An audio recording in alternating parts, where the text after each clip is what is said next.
بسم اللہ الرحمن الرحیم۔ کسی شخص کو لگا کہ اذان ہو رہی ہے اور اس نے اذان سمجھ کر غلطی سے چند منٹ پہلے روزہ کھول لیا، اب اس بارے میں کیا حکم ہے؟ یعنی اس شخص کا روزہ ہوگا یا نہیں؟ جواب: اگر کسی شخص نے غلطی سے اذان سمجھ کر وقت سے چند منٹ پہلے روزہ افطار کر لیا تو اس شخص کا روزہ نہیں ہوگا، بلکہ اس شخص کے ذمے ایک روزے کی قضا کرنا لازم ہے۔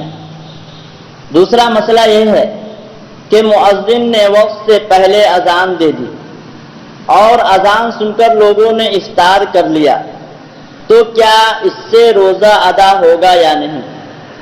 جواب یہ ہے کہ وقت سے پہلے اذان دینے کی وجہ سے اور اذان سن کر روزہ افطار کرنے کی وجہ سے جن لوگوں نے افطار کیا ہے کسی شخص کا روزہ نہیں ہوگا اور تمام کے ذمے ایک روزے کی قضا کرنا لازم ہے۔